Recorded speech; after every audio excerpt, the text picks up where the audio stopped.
Hi, everyone. Welcome to the podcast today. I'm Shelby Jo Long. I'm Senior Vice President of the Strategic Advisor Board and CEO of Business Dynamics. And I love conducting podcasts because I enjoy stories. And I love hearing stories about entrepreneurs who have created a business out of their genius. Genius entrepreneurs that give their gifts to the world because they understand them true selves. And I think this interview today is going to inspire you to just think about your training and your background and all the stories that you have and how you can combine that into a business. And without further ado, I'd like to introduce my guest today, Dave Nordel, and his business is called Max Fab, or that's his brand. We're going to talk all about that. So Dave, introduce yourself to the audience, please. Sure. Thanks, Shelby. So you said, hey, I'm Dave Nordel, and I don't know what the introduction is. I'm a dairy farmer's, kid that grew up in Northern California and did all the things that come along with that, and decided to serve my country and went in the military. And 30 years, 6 months, and 24 days later, I finished. And so I did a full career in the military, and along with that comes a lot of stories, a lot of leadership, a lot of management, a lot of people things, and then there's some baggage that comes along with that, and that all shapes who you are today. And so that little piece of me, besides the fact that I've been married for 30 years and I've raised two boys, and they're doing well and out in the world, that shapes you into who you are. Well, how do you turn that into a business? And I think that's kind of the foundation to Max Fab Consulting, One Man with a Plan, and Max Fab Consulting, and some of the things that I'm out there, trying to do. And some of this is all about making the world a better place, and some of this is about positioning myself to take people that are doing and making the world a better place even better at what they're doing. Absolutely. Giving back a little bit, but then you also have developed that knowledge about that. I do want to say also that you are a recently published author. So can you tell us a little bit about your book? Sure. Well, it's international bestseller. And it's called Giving Back, ironically, Life and Leadership from the Farm to the Combat Zone and Beyond. And in there's some rudimentary life lessons, things that you kind of learn on the farm that translate into life, that translate into the battlefield, that I attribute to bringing people that I was charged with home alive and emotionally, physically, and spiritually safe and sound, and growing people and growing myself and those type of things. And there's corollaries to that. Chapters are short. It's written kind of in a Ken Blanchard kind of mode as a leadership book. It's got one-liners on the back of the book, and you can peel them out and stick them on cork boards in your office, in your workspace, just as motivational things. So it's a lot of fun, but the book is kind of foundational to what I do, because if you ask me, hey, Dave, what do you think about, or if we're working together, I'm probably going to reference back to a chapter that I can say, read this chapter, and it's a good starting point. Sure. I'm excited I have read part of it. I haven't read all of it though. So I'm excited to get into it more and just discover the synergies in our background, also from a farm, also in consulting and leadership, and no military background, but I do have the academic leadership background, been in a lot of spaces of leadership and learned a lot of lessons from that. Right. So I think those lessons are key. So, well, your book is good. I think we're probably at the same spot, about 2/3 of the way through your book, and it's all there, and there's all corollaries. You don't have to be in the military to have some of the same corollaries. So, yeah, that's very true. I always attribute it to the fact that I fought fire for the Forest Service for a long time. So there's some of the synergy. Yeah, absolutely. But amen. That's for another podcast. Right. I want to talk a little bit about your brand, and I want to talk about your approach. So can you tell us the story of the Max Fab Consulting? Everybody laughs. I was just talking to an Army Ranger, and I was using Max Fab, and he started off by saying, for a guy that ended up being a Command Chief Master Sergeant in the Air Force, as high as you can go in the enlisted corps, he said, I never heard of any of you guys use the words maximum fabulous. So Max Fab is really wrapped around the rudimentary principles that everything is foundational to your attitude. It doesn't matter what your challenges are. in leadership and business and entrepreneurship and starting something new, getting out there and mixing it up with the fear and the pain, all of the reasons why we shouldn't do something, which fear and pain are the number one, number two things to keep us from being who we are and where we want to be, right? And we can make up 10 reasons why not to get in the car, why not to drive down the road, why not to hike up the mountain, why not to go the extra 2,000 yards up the mountain so you get the full view. We can make all those excuses up, or we can have an attitude of positivity and self-talk. So when I was on my way to Iraq in 2008 to be the senior leader of the trauma center there for the entire theater of operations and during the surge, during Iraqi freedom, I had to come up with a couple of things quick to get my team to meld and to give them something to hang on to throughout the entirety of that journey so that they could get home emotionally, physically, and spiritually safe. So I picked two things. On the pain side, I picked push-ups because I hate push-ups. And we did push-ups together. Yeah, well, when you share the push-ups together, you kind of bond because it's like, oh no, here he comes, he's going to want to do more push-ups. But all of a sudden you start feeling yourself get a little bit stronger, and as much as you hate it, it's something that you do, and then you see benefits. And as I would work my way through the facility, visiting people and doing push-ups, sometimes 160 of them before breakfast, which was crazy. I would always get asked, and you have to think about this in the leadership role because we were so into rituals. I'd always get asked, Chief, how are you doing? And my response was, I'm maximum fabulous. And people go, what is that? They'd say, Chief, what is that? And I said, that is the top rung of the attitudinal structure, the ladder. And we're all going to try and get there. And when we get there, we're going to rejoice the fact that that's where we're really at. And we're going to have days here where it's going to be really tough to get to Max Fab, but that is the North Star. That is the crowning point that we're always going to work to. And so even in the worst of times, we're going to find the maximum fabulous in whatever it is. I had a heck of a weekend this weekend. I had to find a lot of Max Fab. So you did have a weekend. So, I know. So, and you have to do that to drive back to that foundationally. So it's an organizational attitude, internal organization, yourself, external organization, how you project, and then how you carry yourself on a day-to-day thing. And you do that through repetition, and it just becomes part of you. And you can always find the nugget in that takes you to the next level and past that fear and pain. So long story short, the brand, and when you look at my Max Fab logo, it's got the Red Cross and Red Crescent from the flag behind me. And so the flag is kind of a testament to the whole concept, because our survival rate, if you got to us and got to a certain point to us, 99.5% of the time we got you home to your family alive. And that's a big deal in a combat zone. And we were dealing with everybody. We were taking care of the bad guys and the good guys and all the people that were wrapped up in the middle of it, and all the civilians and a lot of children. But my unit on there, they embroidered my name on the top and the unit and then the dates that I was there. But the bottom of that flag says Maximum Fabulous. And that flag flew over the top of that trauma center for the entirety that I was there. So it is in its pristine state, just like the day that it came off the top of the trauma center.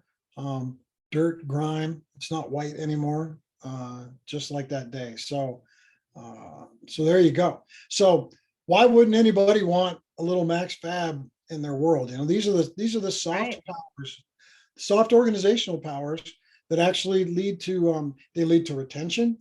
They lead to progress. They help you work in the unknown space, that scary space that you're petrified to wade into because it might cost too much. It might require me to expand floor space. I might have to hire 5 more people. Whatever it is, it gives you the courage and the confidence to wade into the unknown, and that's the growth space.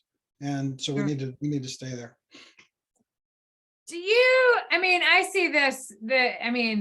I see the process, I see all of that, and I see it. Is that internal awareness kind of the first step in all of that?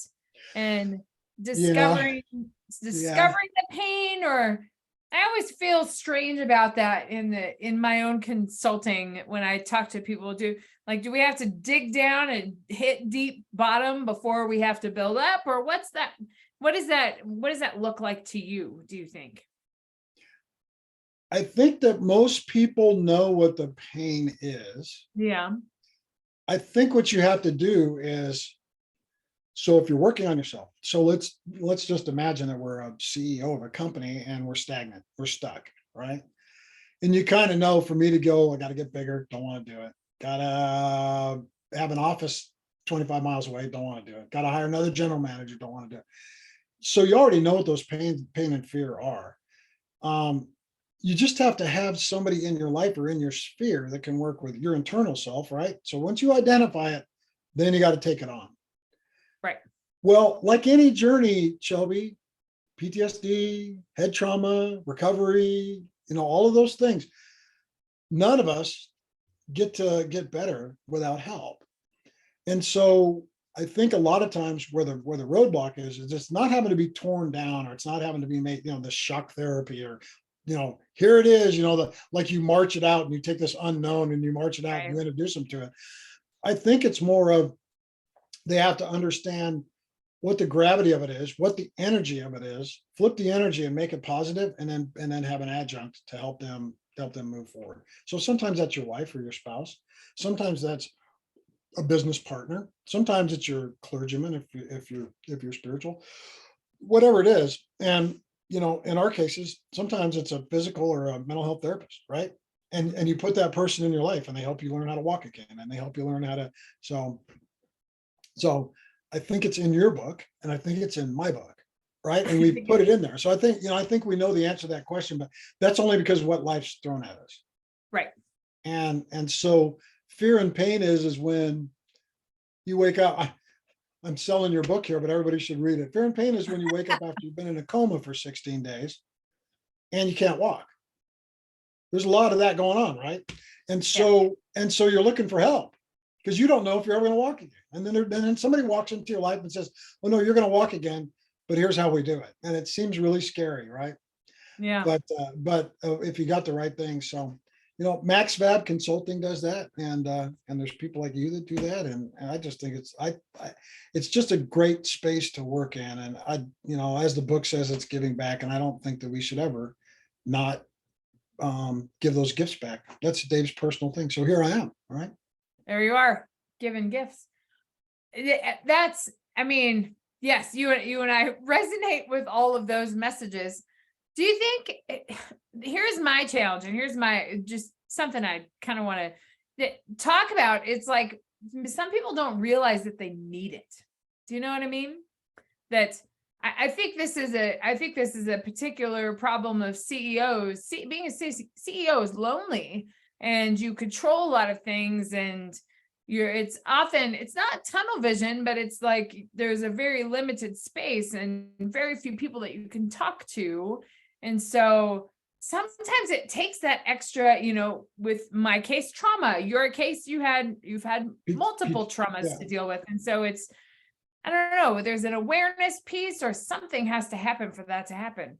And I don't know, how do we make that more common, right? Before it hits rock bottom, or before we have a tragedy, how do we make that more of a common space where people just think about, maybe I should talk to somebody about how I can better my performance or be a better leader?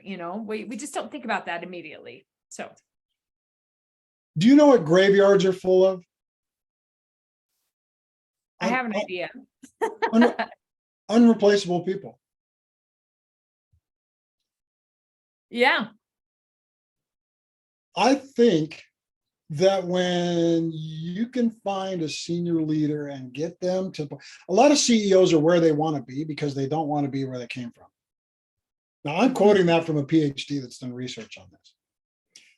Not everybody gets to be CEO. Right. I can call myself the CEO. My company's small, but I'm talking about the CEO of Xerox, or the CEO of, there's very few of those. They're like ivory-billed woodpeckers. They're really hard to find. And so why are they up there? And while they're up there, how do they view where they came from and what's below them? And I would say that there's not 5 inches of gap between them and the next layer below them. I'd say there's 30 miles. And sometimes they're up there because they didn't like all the things that they had to do to get there, and they don't ever want to do them again. Except that's where you have to work, right? So this is a collaborative thing. This is not all Dave Nordel original thoughts. Some of this has actual theory and some papers written behind it.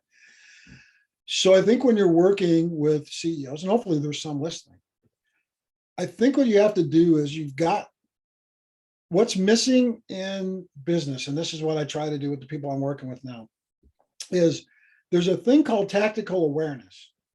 Now, most CEOs will say, I'm not going to get tactical. I don't have time to be tactical. I got to be strategic. I got to be big thought. I got to be reinventing myself. I've got to be 6 months, 12 months, 6 years down the road, right?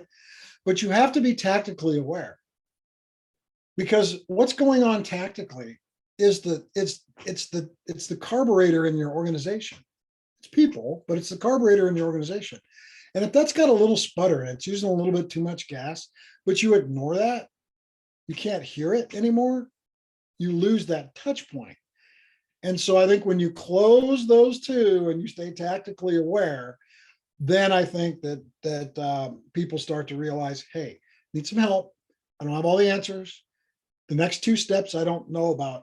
So I know you're kind of leading towards where's that magic potion where you have them drink it and they go, oh, and they get this thing, and it doesn't happen. Only it were that easy.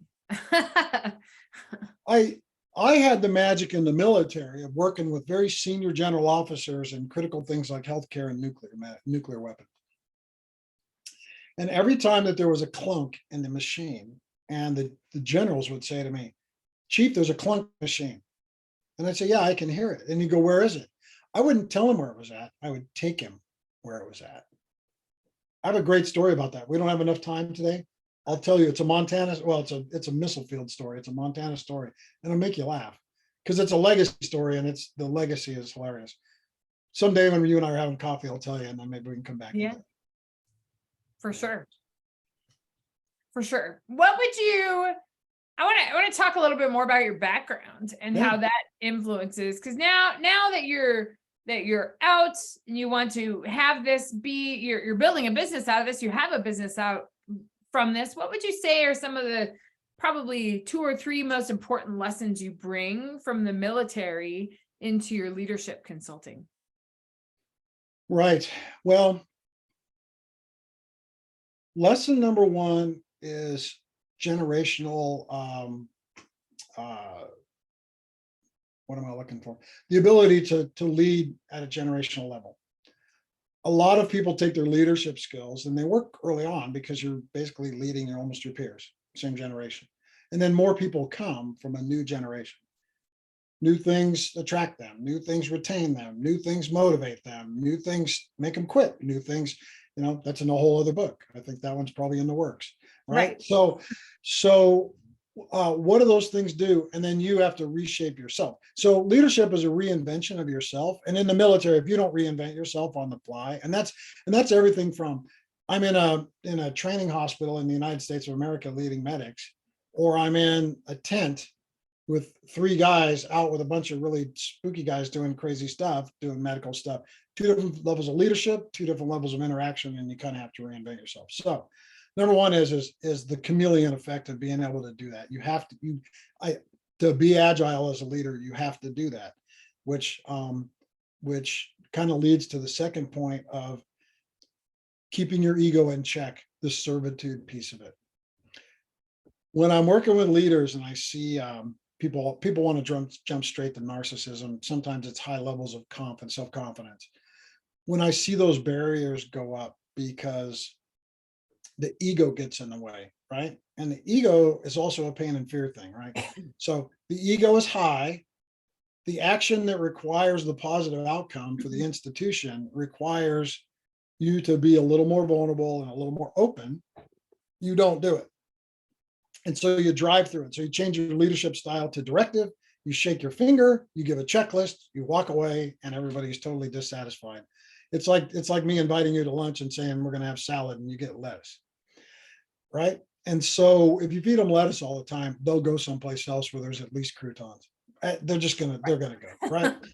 So that piece is huge. So keeping your ego in check is probably number 2. And then the third thing, I think I kind of already mentioned it. the third thing is never losing touch with all of the tentacles of electricity that run your organization. And it's so easy to shut off light switches because you only want to keep the lights on that immediately meet your needs from wherever you're leading at, from wherever, whatever it is, as a CEO or even as a senior director or director, whatever, wherever you lead, you want to shut off the lights. And sometimes those lights are jobs you've done before and you turn all of those off. And because you think you're increasing your bandwidth by doing that. And actually what you're doing is you're becoming myopic. And myopia, I guarantee you, if I hit you in the head hard enough and detached your retina and you couldn't see your peripheral vision, you go straight to the doctor, right? Yeah. There's a lot of leaders running around with leadership detached retinas. And they have this block and they want it there because they don't want to see what's on the other side of it. However, that's the key to victory is staying attached to that. So yeah, you have to keep all your circuits on. And the more you go, the more people plug into you. And you have to leave all of that on. And quite frankly, I see a lot of people say, well, I'm going to protect my time. And they start unplugging, and then they just got one plug and they only get one feed. And as I used to tell the generals, everything that everybody is telling you is only 75 to 80% of everything you need to know, because people filter. And so, yeah, in the military, you can't afford that. You have to know. That's a life and death thing. At a larger level. So Sure. yeah, I hope that was satisfying. I mean, Yeah. we could talk on that one forever. I love the chameleon. I think my favorite piece, I love this keeping in touch with your organization and making sure that you got to have your finger on the pulse. You don't have to be in it, but at least know what's going on. And that has so much to do with the internal communication and the culture and all of those pieces that are tied together. I love that piece, but I love this chameleon effect of you do have to change depending on your audience. I talk about that all the time, how your messages don't resonate across every single audience. They just don't. Right. Whether it's generations or gender or just situational circumstances. All of it. And in the military, you're leading in diverse environments. I mean, you can be talking to 50 people and one's from Puerto Rico and one's from Philadelphia and it's just everybody's there. So quick story, because I am a master storyteller. I got lots of them. You are a master storyteller. So quick story. So I'm in my first command job. I'm in Fairchild Air Force Base, Spokane, Washington. And I'm leading a lot of millennials, and I'm really deep into their psyche because I gotta get them right. I gotta get them. And everybody that I talked to kept telling me, you got to tell them they're doing a good job. And I thought, man, give me a employee of the month plaque and I'm good for like 10 years, and so it didn't resonate with me. But I let the ego down and I said, okay, here's what I'm going to do. Every month that it's the anniversary of somebody on the base, I'm going to write a letter to them. I'm going to sign it. I'm going to write a letter. Thank you for being in the Air Force for 4 years. This took a lot of work. I had an executive assistant. She hated this because it was just an immense amount of stuff. And I hand signed all of them. And if I knew you personally, I'd put a little note on it. I didn't think anything of it. I'm out in the organizations and I'm in these people's cubicles. And I go around and I go, you got that letter? They go, Chief, I got that letter. I got every note that my boss ever sent me. And I sent this to my mother. This is a great place. And they loved being in the Air Force and being at Fairchild Air Force Base because of this. It's a piece of paper. So don't talk to me about overhead. A lot of that's free, right? Yeah. That's awesome. That's great. Well, Dave, I am inspired by all of your stories. I can't wait to read more of them. I was wondering if you had any advice for people out there that were thinking of, because this is a pretty big career transition. You're reinventing your business with all of your expertise. What I like to see with genius entrepreneurs is stepping into another space with your skills and then adapting that to the environment. What advice would you have for entrepreneurs out there that were thinking about the same thing? Number one is take the first step. Mm-hmm. Number two is there's a lot of people out there that are a little bit ahead of you. So get the fresh perspective on do's, don'ts, those type of things. Find a mentor or mentors. some people are very proud of the fact that they've done it all themselves, and and I've built this and I've done that, and and I save money, or I self-published, or whatever it is. Uh, I'm a believer, because I'm an owner of PTSD and it's part of me. I'm a believer in any journey that you start that's a little bit scary and a little bit new, you need help. And so find the right help. You can't hire everybody, and you can't have all, but find the right help, fill your weaknesses. Find out what your superpowers are, and leverage your superpowers at every turn of the hat. And when you hit a spot that's a little bit of a weakness, get some help. What you tell yourself, you believe. So stay Max Fab inside, and keep the right attitude. And when you're a little bit down, turn the key and shut off, take a deep breath and think. Those are all great pieces of advice, especially for entrepreneurs. And I think turning it off and just sitting for a while is important. And I think that the other one that I think is so important is seek a community, seek mentors. Yeah. And you don't have to do it alone. Yeah. So you don't have to. You Yeah. can move faster and leverage the community around you to be able to create the business that you want. Right. So Right. can do it. Yeah. Hey, every Hall of Famer that's in the Baseball Hall of Fame failed 7 out of every 10 times. So keep swinging. Keep swinging. Keep doing it. Well, love it. On that note, I hope that we have inspired our listeners to just keep their Max Fab perception about the world and entrepreneurship. You're going to fail, but that doesn't mean that it's over. Learn from it, move on, engage your community. I think those are some pretty amazing things. So I thank you for coming on the podcast today and telling us your stories and talking about how to be Max Fab. I think it's just great. So you're the best. Thanks. Well, thanks for being in my world and helping me. So it's all good. And likewise, I look forward to what is to come next. Yeah. And we can buy your book, Giving Back, on Amazon. Is that correct? You can. Amazon, Barnes and Noble. Yeah. Barnes and Noble. Great. And go to the website.